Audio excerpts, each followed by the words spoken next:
3 महामंत्र। ॐ त्वमेव साक्षात् श्री महालक्ष्मी महासरस्वती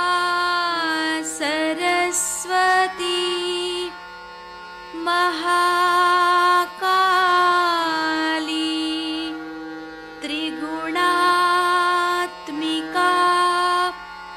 कुण्डलिनी साक्षात् श्री आदिशक्ति माताजी श्री निर्मला देव्यै नमो नमः। ॐ त्वमेव साक्षात् श्री कल्की साक्षात् श्री आदिशक्ति माताजी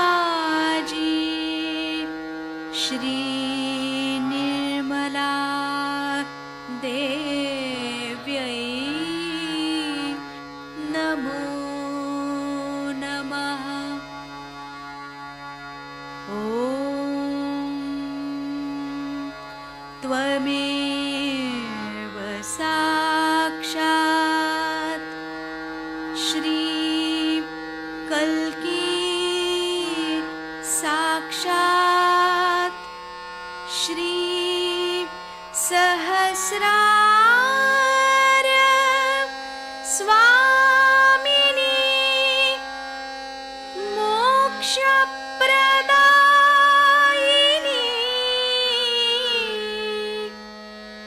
माताजी श्री निर्मला देव्यै नमो नमः। श्री गणेश मंत्र। ॐ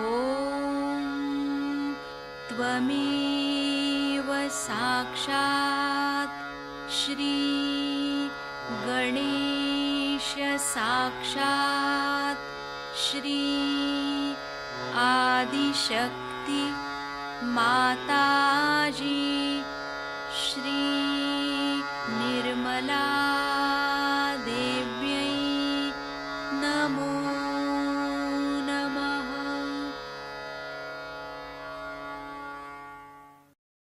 जय श्री माता जी। दोनों हाथ माँ के सामने हृदय में श्री माता जी को नमन करेंगे। श्री माता जी की छवि को अपने सेंटर हृदय पर स्थिर करेंगे। परम पूज्य श्री माता जी, कृपा करके हम सभी के हृदय को अपने रहने के योग्य बनाइए। श्री माता जी, हम सबको क्षमा कर दीजिए, हम सभी अज्ञानी हैं।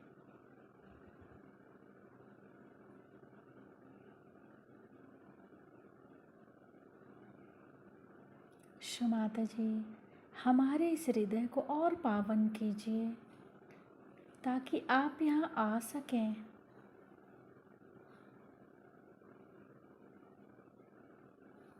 माँ की छवि को सेंटर हृदय पे निरंतर देखते हुए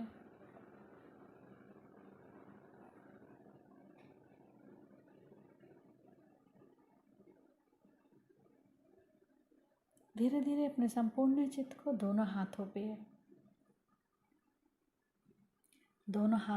को देखते हुए माँ से प्रार्थना, श्री माता जी कृपा करके हमारे दोनों हाथों की ओर देखिए।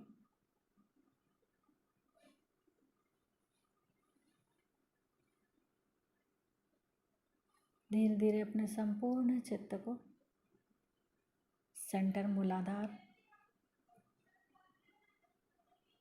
सेंटर मूलाधार को अपने चित्त को वहाँ स्थिर करेंगे। शिव माता जी, आप ही तो श्री गौरी और गणेश हैं। कृपा करके हमारे अंदर श्री गणेश जी की निर्भयता दीजिए।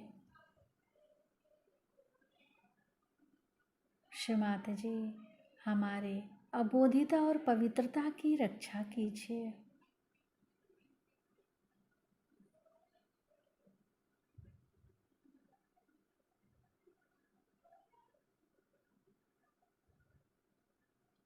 धीरे धीरे अपने संपूर्ण चित्त को सेंटर स्वादिष्ठान,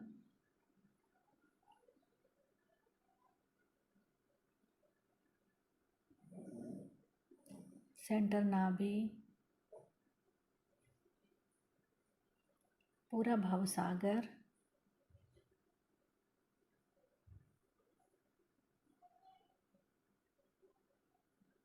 सेंटर हृदय,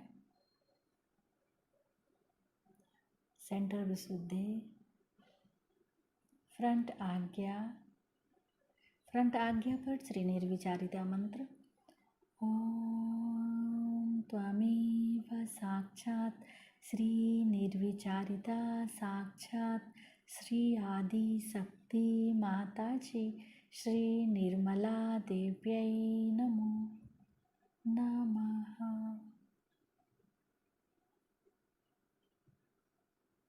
बैक आज्ञा।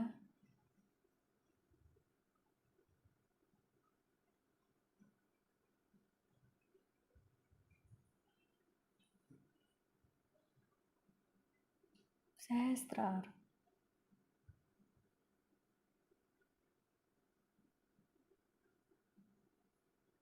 सहस्त्रार पर एक चित रहेगा, एक चित सेंटर मूलाधार,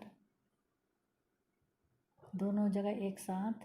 सहस्त्रार से सेंटर मूलाधार,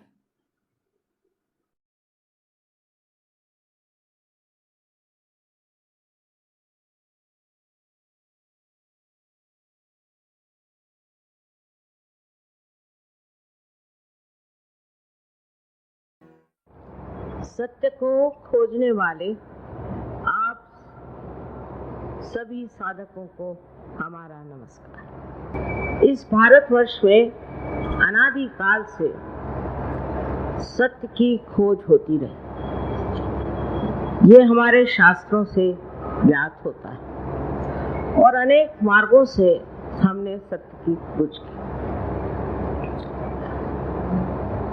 अपना देश एक विशेष रूप से आध्यात्मिक है। उसका कारण ये कि अपने देश में बहुत सी बातें बहुत सुलभ है। हम जानते ही नहीं कि हमारा देश कितना समृद्ध है और कितना पावन है और यहाँ के लोग कितने सरल और मल रहित। विदेश के लोगों को हम लोग म्लेच्छ कहते थे, क्योंकि देखते थे कि ये लोग जो यहाँ आए, इनकी सारी इच्छाएं मल की ओर जाती हैं। हमारे जमाने में, क्योंकि अब तो हम बुढ़े हो गए, तो ये देखा जाता था कि ये जो लोग बाहर से आए, ये कितने उथले हैं, इनकी सारी दृष्टि कितनी उथली, इनकी जो इच्छाएं होती थी वो कितनी उथली। धीरे धीरे अपने देश पर भी इस पाश्चिमात्य संस्कृति की बड़ी जबरदस्त पकड़ आने लगी और उसका कारण ये था कि 300 वर्ष ये हमारे खोपड़ी पे लोग लद गए और हम लोग धीरे धीरे ये समझने लग गए ये बड़े कोई महान है जो हमारे देश में आए हैं और हमारे पर राज कर रहे हैं। वास्तविक में इन्होंने सबको बेवकूफ बना कर ही अपना कार्य साध्य किया। दूसरे कर्मकांडों की वजह से अनेक तरह की विचित्र विचित्र रीतियां कुरीतियां हमारे समाज में आ जाने के कारण हम लोग संस्कृति ही बनती गई, हमारी संस्कृति मिटती गई। विशेषकर उत्तर हिंदुस्तान में मैं कभी भी नहीं सोच सकती थी कि इतने साधक सामने हों। इसका कारण हो सकता है कि पूर्व जन्म के आप बहुत बड़े साधक रहे हो और आपने बड़ी साधना की हो, जो आप हठात आज सत्य जानने के लिए आतुर हो गए। नहीं तो हर तरह के धर्म मार्तंडों ने, उसी प्रकार झूठे लोगों ने ये गलत गलत बातें देश में फैला दी थी और उसके पीछे इतने लोग लग गए थे। पर आज ऐसा समय आ गया है कि लोग सोचते हैं कि सत्य को ही पाना और सत्य की परिभाषा क्या है वो जानना है। सत्य क्या है ये अगर मैं आपको बताऊं तो आपको विश्वास नहीं कर लेना चाहिए, क्योंकि मैं कह रही हूं किसी से परखना चाहिए। सत्य है कि आप ये शरीर, बुद्धि, मन, अहंकार और कुसंस्कार आदि उपाधि नहीं है, किंतु आप स्वयं साक्षात आत्मा स्वरूप। आत्मा क्या है? आत्मा उसी परमात्मा का आप में आया हुआ प्रतिबिंब है, रिफ्लेक्शन। वो आपको बनना है और बाकी जो कुछ है वो सब व्यर्थ, क्योंकि जब तक आपने अपने को नहीं पहचाना तब तक आप किसी भी चीज की यथार्थता, रियलिटी नहीं जान सकते। मोहम्मद साहब ने तक कहा, जब तुमने अपने को पहचाना नहीं तो तुम परमात्मा को नहीं पहचान सकते, इसलिए पहले अपने को पहचानना चाहिए। मैंने पहचानना जो है वो एक विशेष स्थिति है।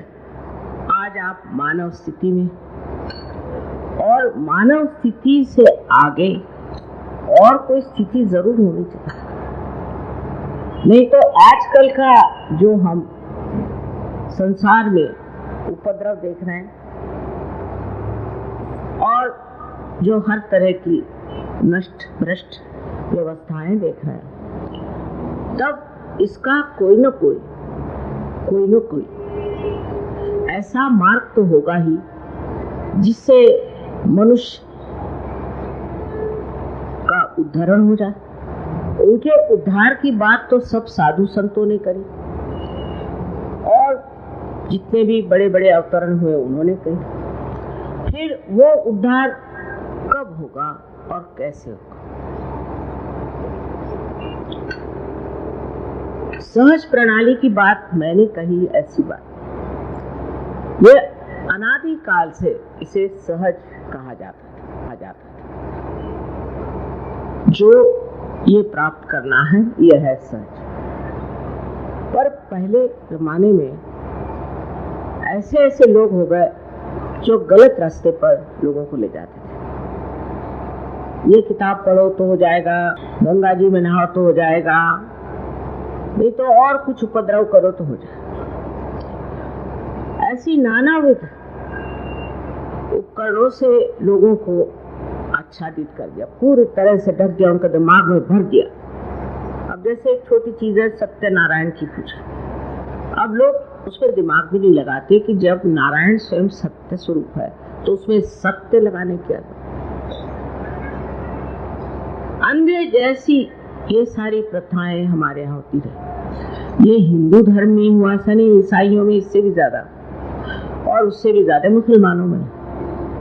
लकीर की फकीरी जो पकड़ ली उससे उनका उद्धार तो नहीं हो सकता, कभी भी नहीं।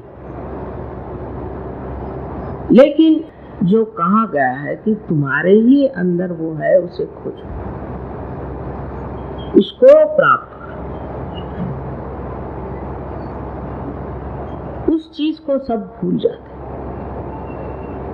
एक तो स्त्री आचार कि ये खाएंगे नहीं, वो खाएंगे नहीं, सर मुड़ाएंगे और शरीर पे कुछ कपड़ा नहीं रखेंगे, ये सब करने से हमें परमात्मा प्राप्त हो।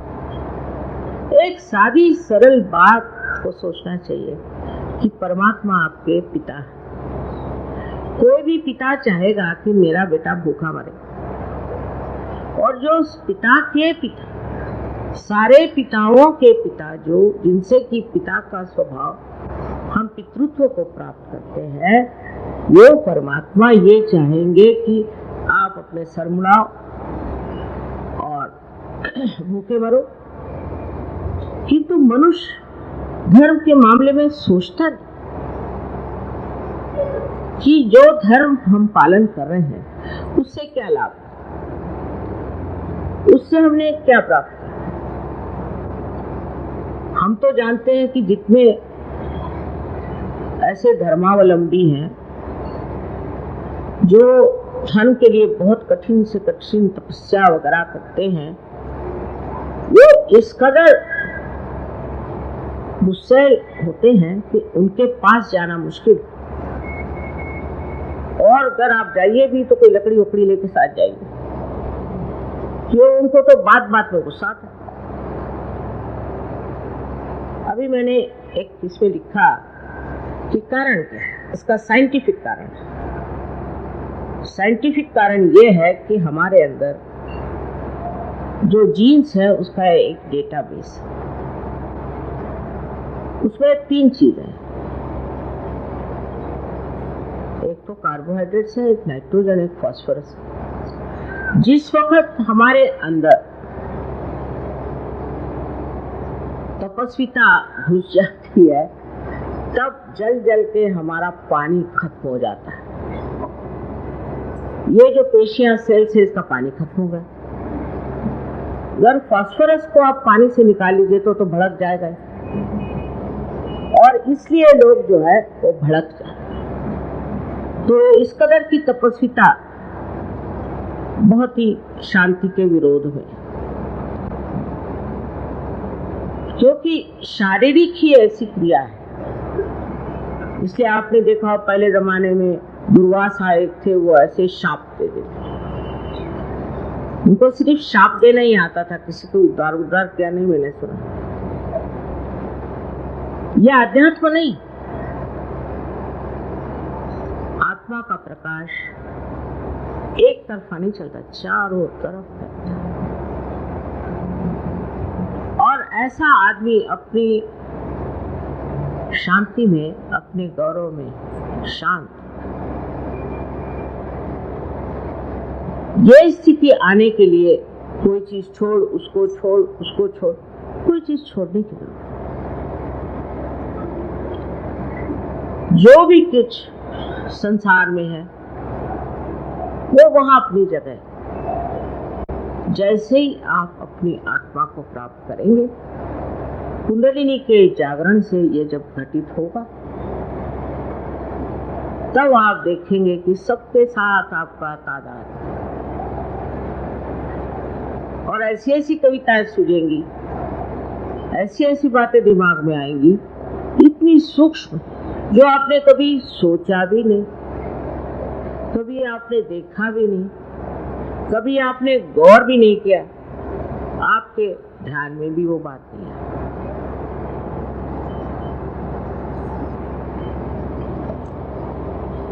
इस स्थिति को प्राप्त करने के लिए पहले नानाविध उपचार लोग करते, गुरुओं को मानते थे, बहुत कोशिश करते थे, पर नहीं बनता।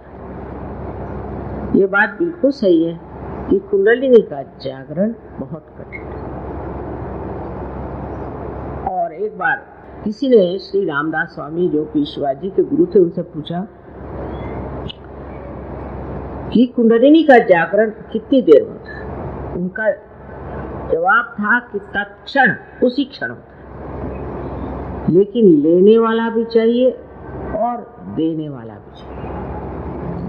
तो लेने वाले तो मुझे दिखाई दे रहे हैं सामने बैठे,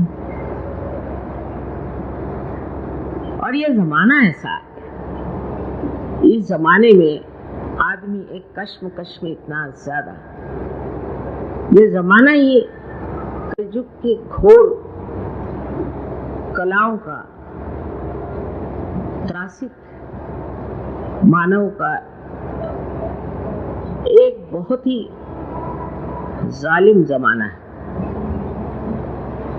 एक दूसरे से बैर रखना, एक दूसरे को तकलीफ देना, एक दूसरे पे जबरदस्ती करना, वो चाहे घर गृहस्थी में हो, चाहे बाह्य में हो, वो राजकारण में हो, कि और किसी भी प्रांगण में हो, ये कार्य होता है। और बहुत से लोगों को ये एहसास ही नहीं होता कि हम गलत काम कर रहे हैं, कि हम किसी पे जबरदस्ती कर रहे हैं या किसी को हम मार रहे हैं, पीट रहे हैं। और ये हर एक धर्म में हो रहा है। ऐसा कोई धर्म नहीं जहाँ मारपीट नहीं, जहाँ आफत नहीं। और लोग इस बात को मानने को तैयार ही नहीं है कि उनका धर्म सारे धर्म से ऊंचा नहीं, कोई विशेष धर्म नहीं। अगर आपका धर्म ऐसा विशेष है तो क्यों मर रहे हो, क्यों ऐसी हालत हो रही, क्यों तकलीफ में पड़े हो? हमारा धर्म सबसे ऊंचा। आप अगर कल दूसरे धर्म में पैदा होते तो उस धर्म के लिए आप यही बात, यानी धर्म को लेकर लड़ना, ये परमात्मा के लिए बड़ी भारी लांछना, बहुत बड़ी लांछना। वो जमाना था, वो जमाने में जैसी जरूरत थी उन लोगों ने वो बात की, पर उनको अदल बदल के ये वो करके और दूसरी बातें सामने ला करके और परमात्मा के नाम पे लड़ना, इससे बढ़ के और कोई पाप नहीं। दूसरों को मारना भगवान के नाम पर, पीटना भगवान के नाम पर। जो परमात्मा क्षमाशील, दयाशील, करुणा के सागर, उनका नाम लेकर के ऐसे दारुण कार्य करना किसी भी धर्म की लांछना। किस चीज के लिए लड़ रहा है? कोई जमीन के लिए लड़ रहा है। ऐसे लोग जो निराकार में विश्वास करते हैं वो जमीन के लिए लड़ रहे हैं। अरे जब आपका निराकार में विश्वास है तो ये जमीन के लिए क्यों लड़ रहे? छोड़ो। लेकिन ये सब कहने से भी कुछ नहीं होने वाला। जिन्होंने ऐसा कहा वो निष्फल हुआ। किसी ने सुना थोड़ी, किसी ने माना नहीं। ऐसे भाषा ही रह गई, बातें ही रह गई, लेक्चर रह गया, लेकिन उसका कोई असर नहीं।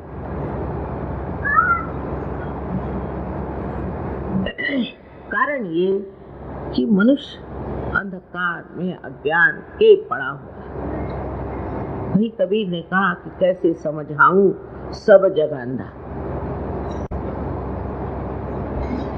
वही बात थी। ये दिल्ली, मैं आपसे कहती हूँ, मैं पहले सोचती थी कि यहाँ सर पटकना बिल्कुल बेकार है। उसी दिल्ली में मेरी जीवित अवस्था में मैं देखती हूँ, जाने किन शब्दों से मैं अपने आनंद को वर्णन कर सकती। इस जगह जहाँ कुंडलिनी का नाम किसी सुना था, किसी से कुंडलिनी की बात करो तो कहते कि आप हॉरोस्कोप देख के मैं अपना हॉरोस्कोप लेके आता हूँ। सो मैं कहती थी कि यहाँ कौन कैसे होगा, कुछ मालूमात ही नहीं कैसे होगा। लेकिन बाद में मैंने पाया कि यहाँ कोई पूर्वजन्म के बहुत बड़े साधु संत होंगे, खोजने वाले होंगे, ऐसे बड़े ही कोई धार्मिक लोग होंगे जो इस दिल्ली में आ गए और अब उनको ये इच्छा हो रही है कि हम अपने आत्मा को प्राप्त करें। वो जो उनकी पूर्व जन्म की एक आस थी वो आज जागृत। नहीं तो मैं समझ नहीं पाती। मेरी शादी दिल्ली में हुई और मैं तो सोचती थी ये भगवान ये क्या शहर है। यहाँ तो लोग सिवाय कपड़े के और जेवर के और पैसों के और सत्ता के कोई बात ही नहीं करता, और कोई बात ही नहीं करता, और कोई पूछता ही नहीं। और उसी दिल्ली में आज आप लोग अपने आत्म साक्षात्कार के लिए आए हुए हैं। ये परम भाग्य इस देश का है, इसका सौभाग्य है, क्योंकि भारतवर्ष एक बहुत महान देश, एक योग भूमि, लेकिन हम इसके बारे में कुछ जानते नहीं। जब हम इस देश के बारे में कुछ जानते नहीं तो इससे हम प्रेम कैसे करें, इसके प्रति हम जागरूक कैसे होंगे। मैं हैरान, लंदन जैसी जगह में रहती थी, वहाँ का इंग्लैंड देश इतना सा है, इतना सा, उसमें कुछ कहना चाहिए कि हिंदुस्तान के कितना जनान है, बहुत ही कम लोग, पर हर एक आदमी चप्पा चप्पा जानता है, हर एक बात मानता है, और बड़े गौरव। हाँ, कोई चीज है नहीं गौरवशाली, सच बात तो था। मैंने किसी से पूछा कि ये तुम कहाँ से कांच का बर्तन खरीद लाए, फौरन उसने बताया वो फलाने जगह वहाँ है, नॉर्थ में ऐसा है, और ये वो फैक्ट्री है उसमें बनता है। हैरान, वहाँ पड़ोसी आपस में बात नहीं करते, पर हर आदमी जानता है कि ये देश हर एक चीज को जानता है, चाहे वो पढ़ा हो नहीं हो कुछ। एक देवी जी थी देहात में, उनके यहाँ गए तो वो ये नहीं जानती थी रशिया कहाँ है, पर लंदन के बारे में, हालांकि देहात में रहती थी, सारे देश के बारे में, एक देश क्या है वो इतना छोटा सा, एक एक चीज, एक एक बात जानती। और अपने यहाँ तो हम लोग सब साहब हो गए, कहते हिंदुस्तान,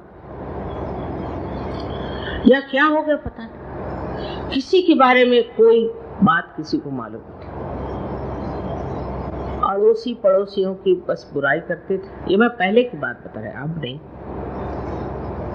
और कुछ पूछो हमें नहीं मालूम, बहुत गुस्से से कहा भाई फलाने कहाँ रहते हैं, अरे वो क्या क्लर्क है क्या, तो नहीं पता, पर ये पता वो तो क्लर्कों की बस्ती, तो आप कौन है, मैं हेड क्लर्क। इस प्रकार इतना घमंड लोगों में था, इतना घमंड, बाबा। और यहाँ तहाँ देखो छोटी छोटी बातों में सबको बड़ा अपने बारे में ये कि मैं ये हूँ, मैं फलाना हूँ, मैं ठिकाना हूँ। वही हाल पुराने दिल्ली में, वही हाल नई दिल्ली में। और किस बात का घमंड था सो मुझे मालूम नहीं, लेकिन एक तरह का ऐसा वातावरण था, संभ्रांत जिसे कहते, इल्यूजन, संभ्रांत। सबको कोई न कोई इल्यूजन में बैठा होता कि मैं ये हूँ, मैं वो हूँ, वैसा हूँ। अगर आप पुरानी दिल्ली में जाइए तो वहाँ आप पूछे भला फलानी इसकी दुकान का, क्यों साहब हमारी दुकान क्या बुरी, यहाँ बैठिए आप। अरे भाई आप ऐसी बात करें तो कौन बैठेगा आपकी दुकान में। इस कदर कश्मकश, इस कदर आपसी बैर, इस कदर आपसी बुराई में वही दिल्ली आज सुव्यवस्थित होना चाहता है, आपस में प्रेम करना चाहता है और उस एकाकारिता को प्राप्त करना चाहिए जो परमात्मा की देन है। इससे आप ही बताइए मुझे क्या लग रहा हो। बहुत दुनिया देखी है और इन दिल्ली वालों को मैं 1000 बार नमस्कार करती हूँ।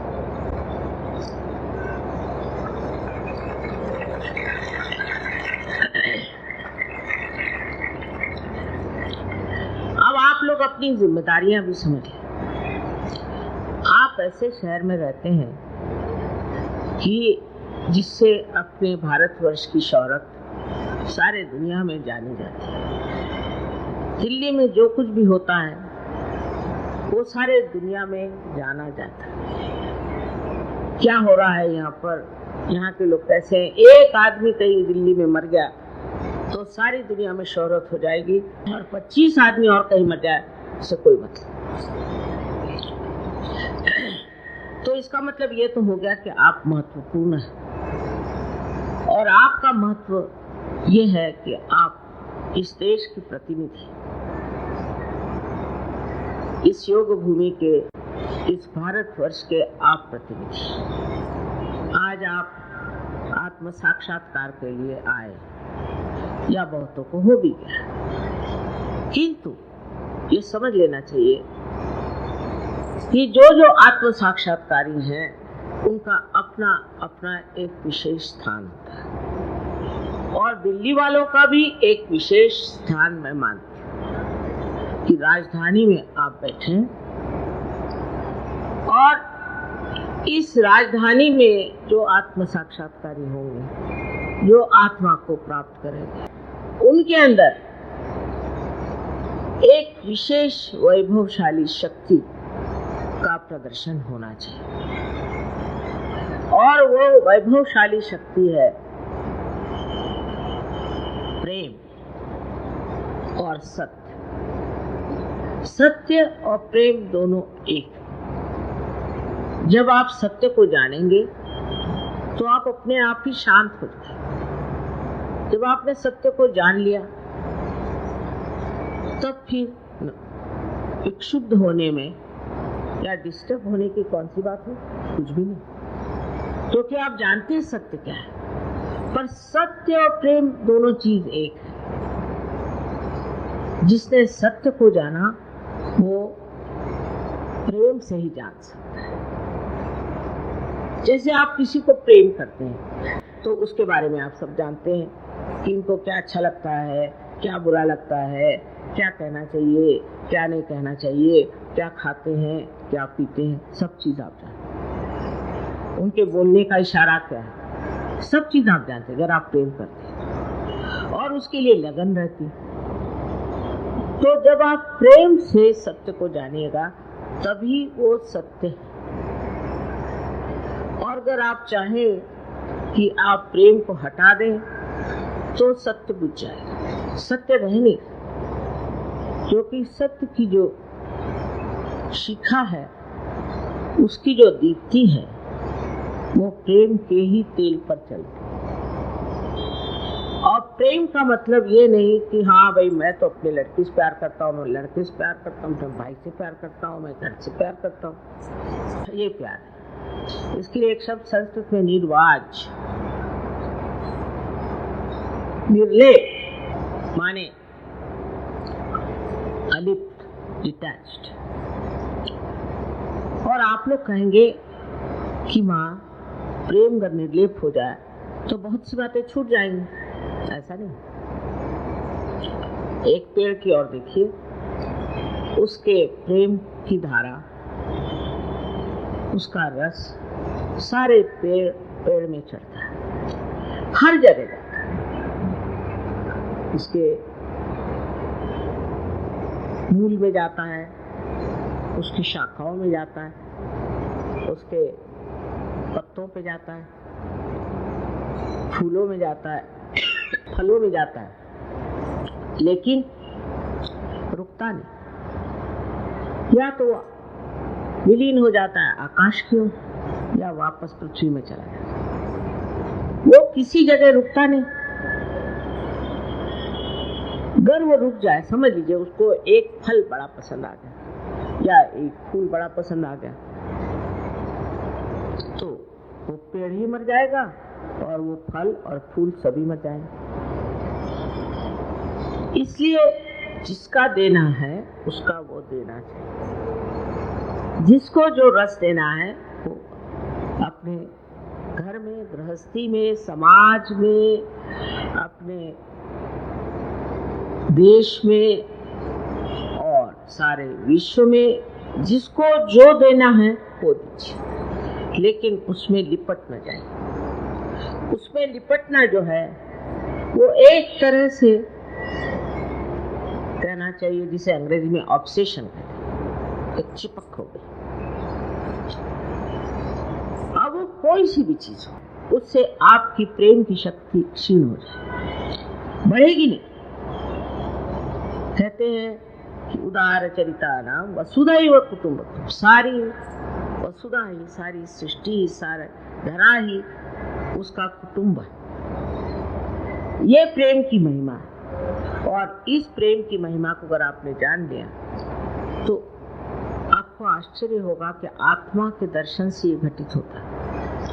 मैंने देखा है जब लोग सहयोग में आते हैं तो सबसे पहले वो देखते हैं कि मेरे अंदर क्या त्रुटियां हैं और मुझे आके बताते हैं, माँ ये देखिए महामूर्ख मैं हूँ, मैंने ऐसी ऐसी मुक्ता करी, ये क्या अच्छा। मैंने कहा तुम्हारे कन्फेशन मुझे नहीं चाहिए, तुम लिख के रखो। फिर मैं ऐसा बना, फिर मैंने वो किया, मैंने उसको ठगा, मैंने उसकी जबरदस्ती करी, सब मुझे बताते हैं।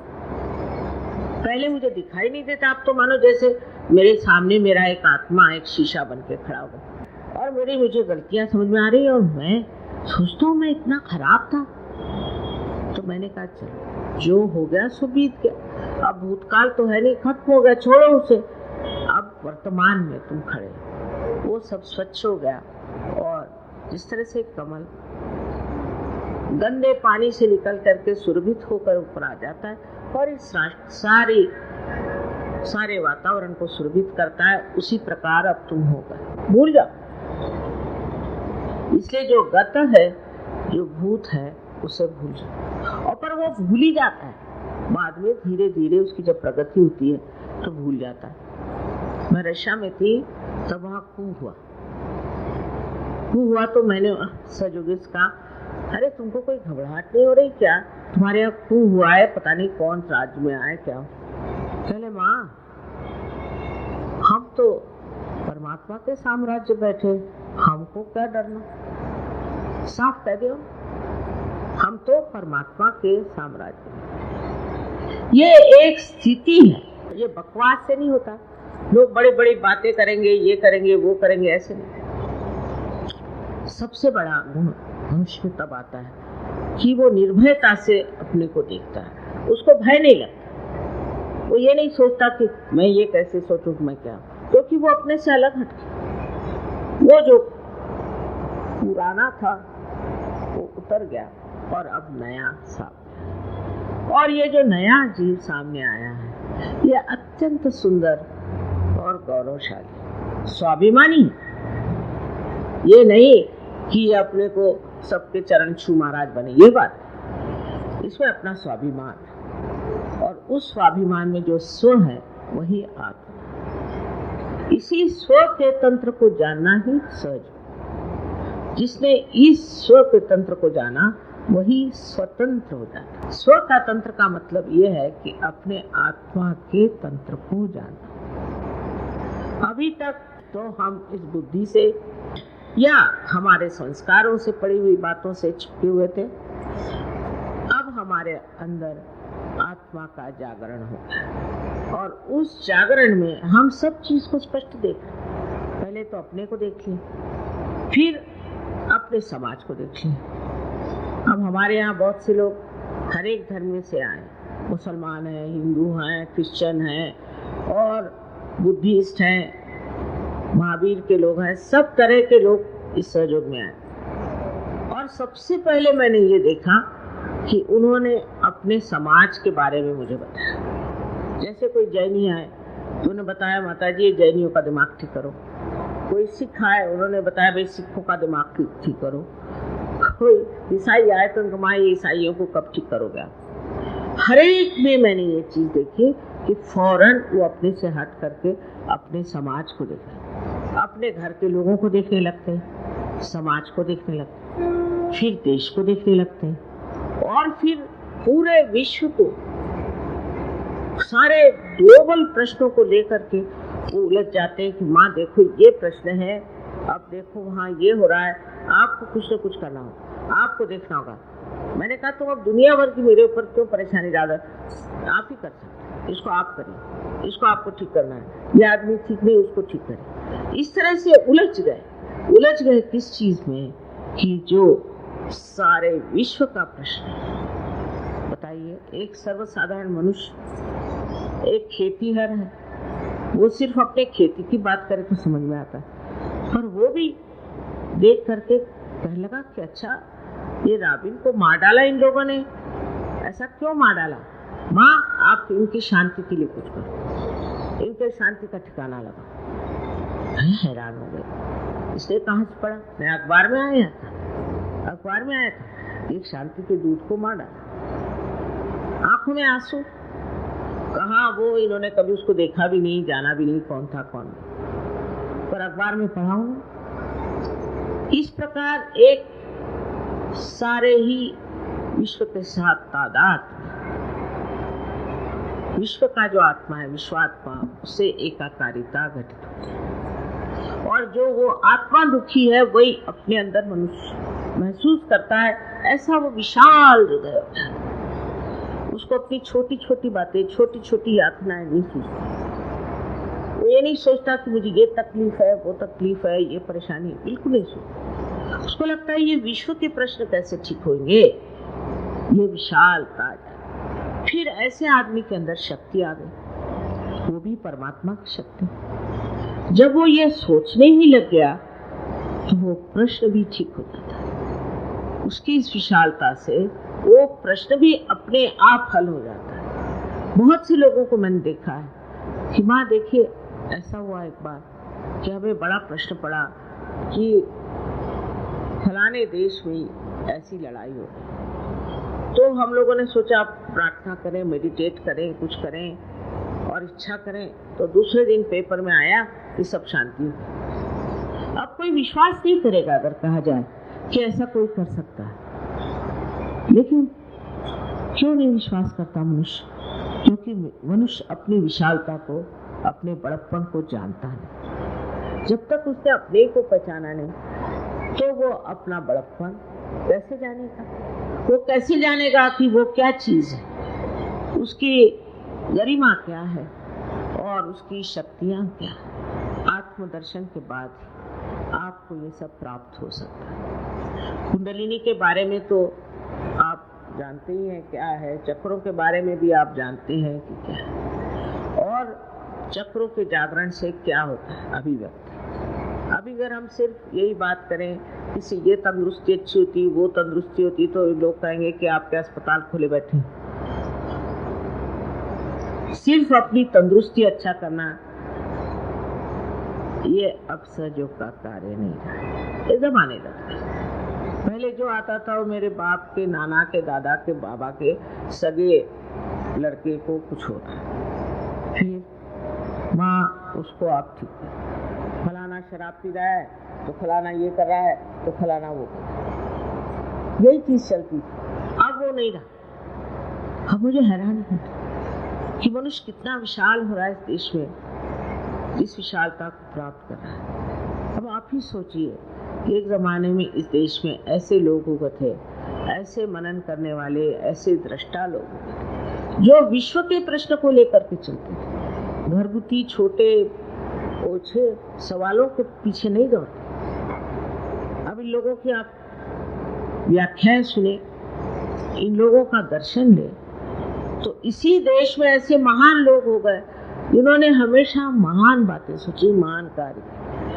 अब हम लोग पता नहीं कैसे किस गर्त पे फंस गए हैं कि उस महानता को असंभव समझते हैं, हो ही नहीं सकता। हम ऐसे कैसे हो सकते हैं? क्यों नहीं? वो जो एक जमाने में लोग हुए, जो लोग एक जमाने में इन अंग्रेजों से लड़ सके, जिन्होंने देश के लिए इतना त्याग किया, क्या आज हमारे देश में वापस नहीं आ सकते?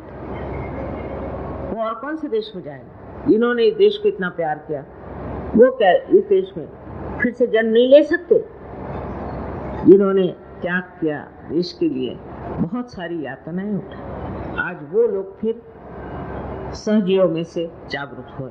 मुझे पूर्ण आशा है कि जो अपने देश को प्यार करेंगे और देश की व्यवस्था अच्छी करेंगे, शांति, अमन आदि सब चीजें लाएंगे, उसके बाद जब ये देश ठीक हो जाएगा तो और भी देश देखा देखी ठीक हो जाएगा। हमारे सामने तो विश्व के प्रश्न है ही, किंतु ये सोचना है कि इसमें कौन सा देश अगुवा होता है, कौन सा देश इसका झंडा उठाता है, कौन से देश के लोग ये कहते हैं कि हम एक ऐसा आदर्श देश बनाकर दिखाएंगे जहां लोग ऊंचे आध्यात्मिक स्तर पर, हमारे सहयोग में आध्यात्म का यह मतलब नहीं कि बीवी के छोड़, बच्चों को छोड़ और जंगल में भाग, बिल्कुल भी नहीं। अपने ही अंदर अपने दर्शन करके इस उच्च स्थिति को प्राप्त करना, इस विशेष स्थिति जो हमारे लिए बनी हुई है, जिसे हम प्राप्त कर सकते हैं। ऐसी कोई कठिन बात नहीं, ऐसी कोई त्याग भी कोई किसी चीज का करने की जरूरत नहीं। सिर्फ मूर्खता का त्याग करना, सिर्फ दुर्बुद्धि का त्याग करना, और संकीर्ण जो आपकी सेल्फिश टेम्परामेंट है उससे दूर भागना है। उसको समझना चाहिए कि ये मेरे अंदर एक संकीर्ण बात है। और उसके बाद आप देखिएगा कि अपने आप आपके प्रश्न जो है खुलते जाए। आप परमात्मा पे तो विश्वास करते हैं कि आप ये सोचते हैं कि मंदिर में गए नमस्कार कर लिया, इधर गुरुद्वारे गए नमस्कार, उससे नहीं होना।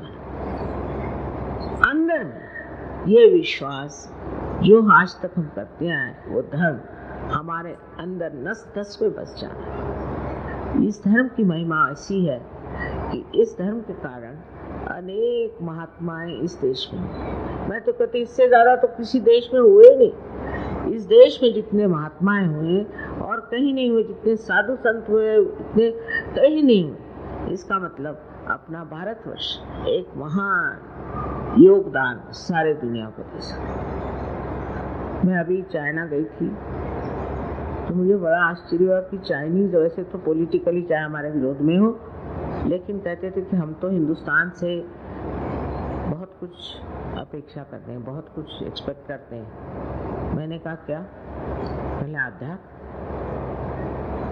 हम जानते हैं कि वहाँ अध्यात्म की खान है, लेकिन अभी तक किसी ने वो बताया नहीं। और हमारा जो स्टॉल था उसमें लाइने पे लाइने, कतारे पे कतारे, क्यू पे क्यू लगे हुए, जहाँ लोग आकर पूछते थे क्या है सच। पेपर में तक आया, अमेरिकन भी हैरान हो गए कि इसमें क्या रखा हुआ है। यहाँ क्यों इतने लोग बैठा, और आप देख रहे हैं आपके सामने इतने लोग बैठे हैं फॉरेन के भी, जो कि आज सहयोग को प्राप्त करके आपके भारत की गौरव गाथा गा रहे हैं। आपको भी इस और नजर करना चाहिए। सहज में आपको पार तो होने में कोई मुश्किल नहीं है, क्योंकि आप तैयार हैं। जैसे कोई बीज होता है, आप उसको पृथ्वी माता में डाल दीजिए तो पनप जाता है, क्योंकि बीज में भी शक्ति है और माँ में भी शक्ति है। लेकिन उसके बाद उसको वृक्ष होने में देर लगती है।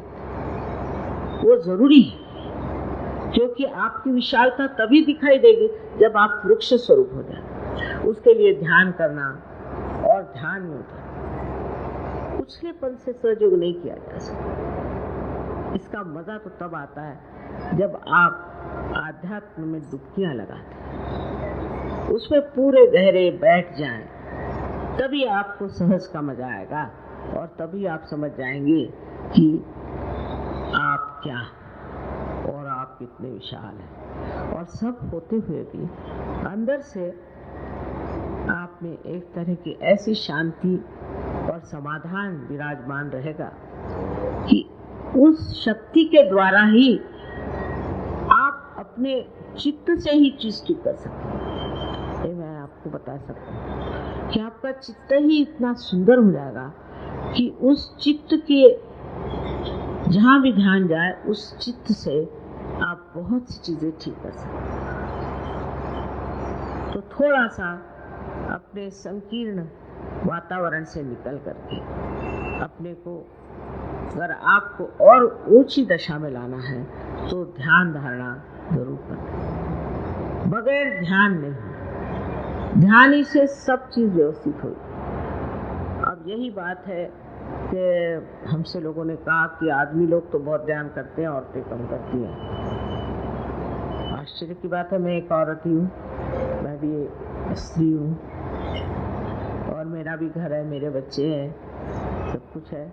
सबको चलाते हुए भी ध्यान से ही मैंने ये प्रणाली ढूंढ निकाली कि हजारों लोग पार हो सकते हैं।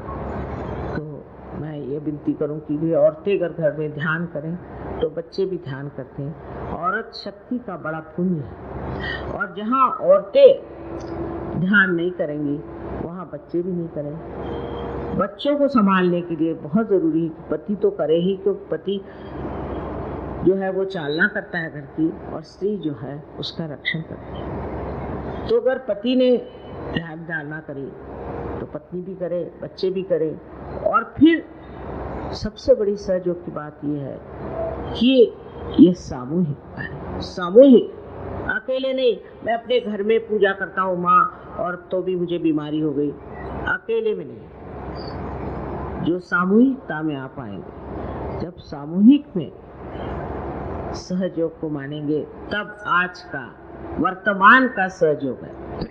वो जमाने गए कि एक आदमी कहीं पार हो जाते थे, हजारों को पार करना, लाखों को, करोड़ों को पार करना है तो हमें सामूहिक होना पड़ेगा, और सामूहिक की शक्ति बहुत जबरदस्त है। मुझे बड़ी खुशी है कि दिल्ली में लोगों ने सहयोग को इतने इससे अपने सर आंखों पे उठा लिया और समझा है। इतने संवेदनशील, इतने सेंसिटिव लोग इस दिल्ली में हैं। बड़ी हैरानी की बात है कि जिस महाराष्ट्र में इतने संत साधु हो गए, वहाँ के लोगों को इतनी अकल नहीं जितनी आप लोगों को। मैं देख कर हैरान। वो लोग सोचते हैं हमें सब मालूम है, हाँ ये सब हमने जाना। वहाँ नवनाथ हो गए, वो सब बेकार गए, वहाँ जितने साधु संत हुए सब बेकार।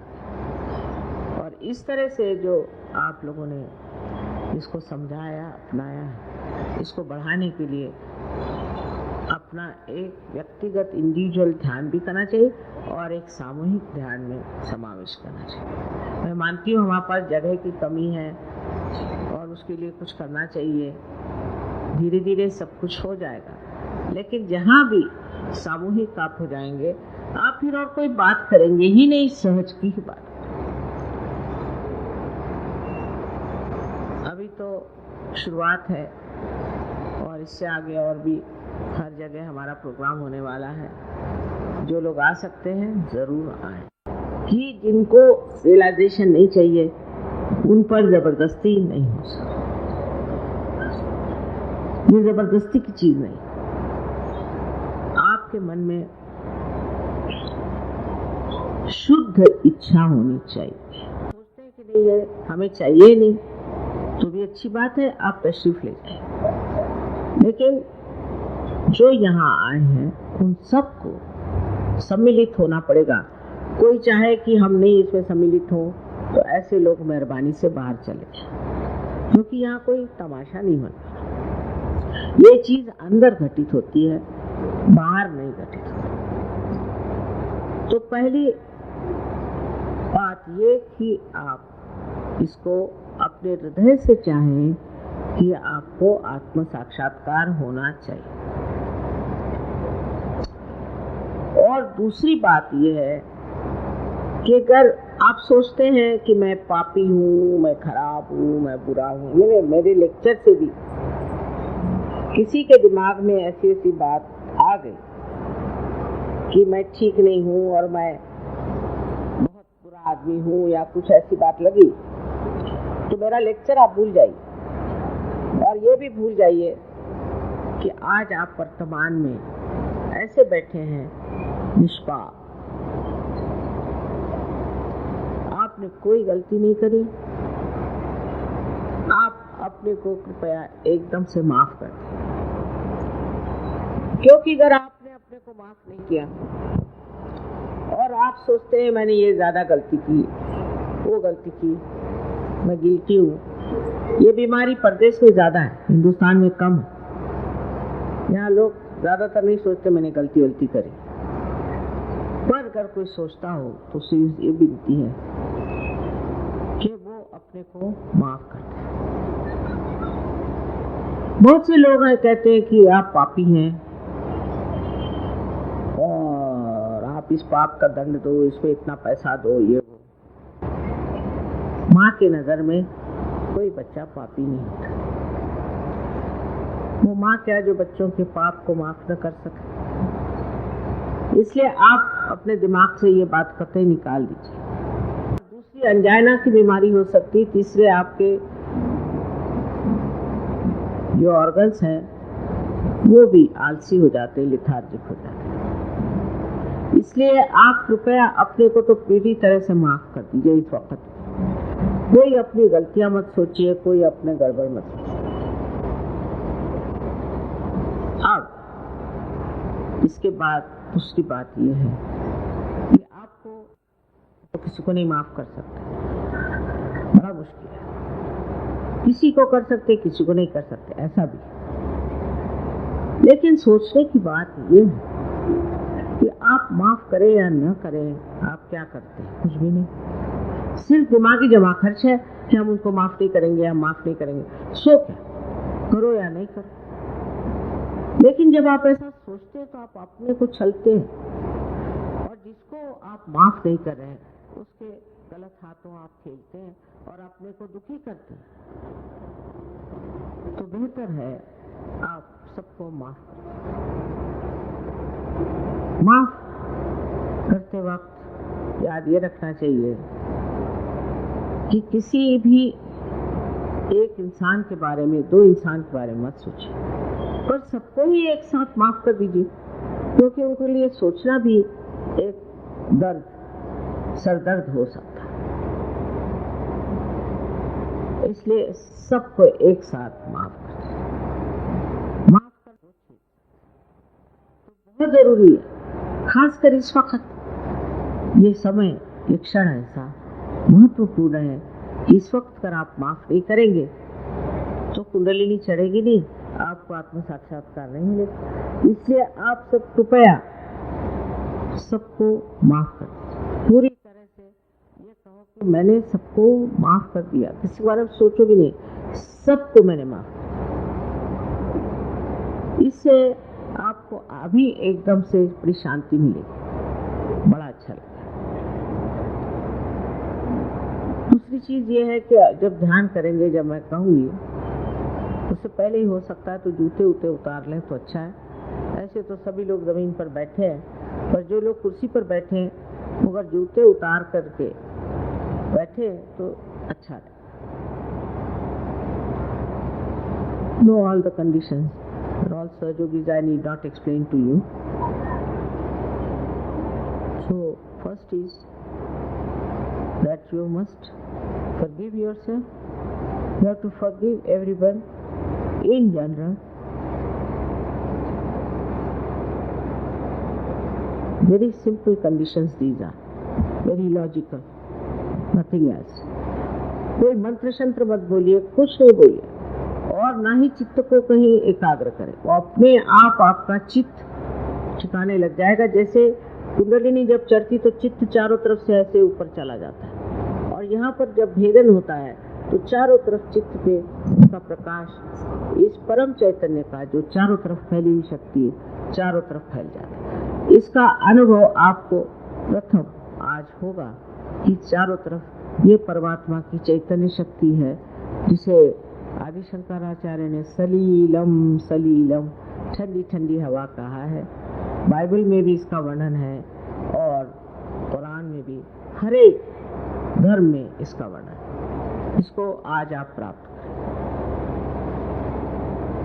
फिर मैं विनती करूंगी कि जिनको ध्यान में नहीं जाना है वो कृपया बाहर जाएं और दूसरों को डिस्टर्ब नहीं करें। हिंदुस्तानी बड़े धनबाद है, बहुत भाग्यशाली। आपके साथ हाथ पैर तोड़ने की जरूरत नहीं। आप जितने जल्दी पार हो जाते हैं दुनिया में, कहीं लोग इतने जल्दी पार नहीं। कुछ है संपदा आपकी, मैं क्या बताऊं, इतना आसान है आप लोगों को पार करना, पर जमाना मुश्किल है। आसानी से चीज मिलने पर हिंदुस्तानी उसकी कदर नहीं करते। इसलिए ये न सोचिए कि जो आपने पाया है आसानी से वो आपके पास बना रहेगा, जब तक आप उसको पूरी तरह से अपने अंदर स्थापित नहीं करेंगे। होगा तो बहुत जल्दी, मैं आपसे बता रही हूँ, एकदम मैं जानती हूँ ये हुआ है और होगा, लेकिन उसको स्थापित करना, उसकी इज्जत करनी होगी। अपने आत्म साक्षात्कार की अगर आप इज्जत नहीं करेंगे तो बेकार है। जैसे कि बीज हैं, पनप जाएं और ऐसे ही पड़ जाएं कहीं तो चिड़िया उसको चुग लेगी। आपको इसमें पूर्ण श्रद्धा पूर्वक अपने प्रति आगे बढ़ने की इच्छा रखनी चाहिए। और एक ये वचन माँ को देना चाहिए कि आप लोग सहयोग में एक वृक्ष के समान होकर दिखाएं। यही मुझे मांगना है और कुछ नहीं। अब सिर्फ इस तरह से आप ऐसे मेरी ओर हाथ करें और हाथ आंख अब बंद कर ले, चश्मा उतार ले, आंख बंद कर, अपना लेफ्ट हैंड मेरी ओर करें और आंख खोल ले और सर झुका ले और राइट हैंड अपने तालू के ऊपर, जिसे ब्रह्मरंध्र कहते हैं, तालू के ऊपर, जो कि बचपन में एक बहुत नरम सी हड्डी होती है, उसके ऊपर आप अपना राइट हैंड रखें।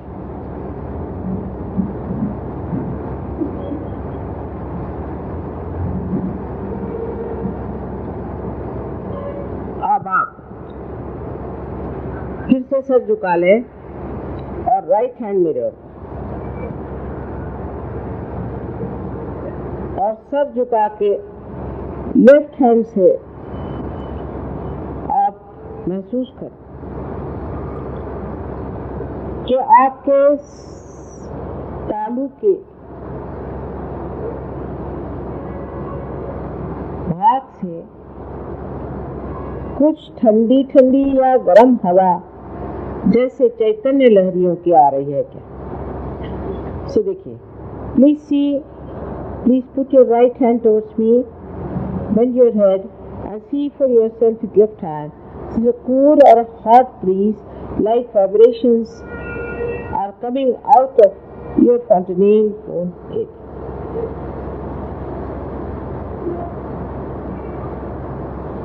किसी किसी को दूर आती, किसी को नजदीक आती।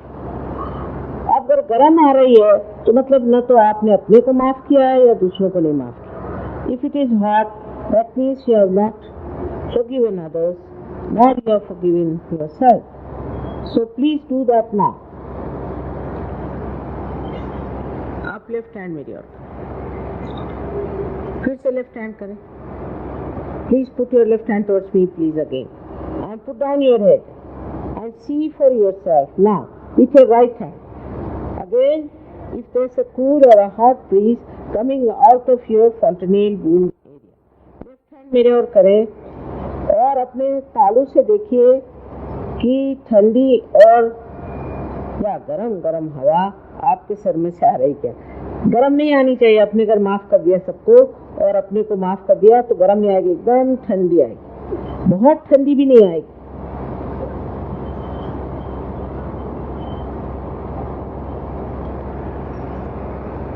अब दोनों हाथ मेरे ओर करें, आंखें खोले, मुझे देखें और निर्विचार हो जाए। Please put both your hands towards me, open your eyes, watch me without thinking. क्योंकि विचारों से परे जाना है, निर्विचारिता में उतरना है।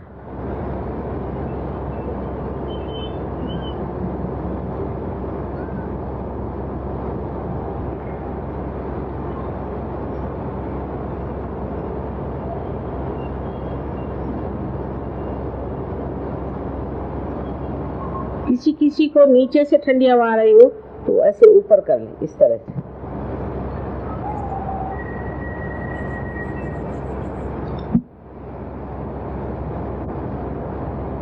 आप जिनके हाथ में या गर्म हवा या मस्तिष्क से सर के ऊपर तालू भाग से ठंडी या गर्म हवा ऐसी आई हो, महसूस हुई हो, वो सब लोग अपने दोनों हाथ ऊपर करें।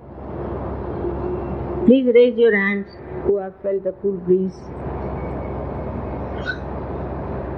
पूरी दिल्ली, सबको आपको मेरा नमस्कार। अब साधु संत हो गए, पार उतर गए संत जना।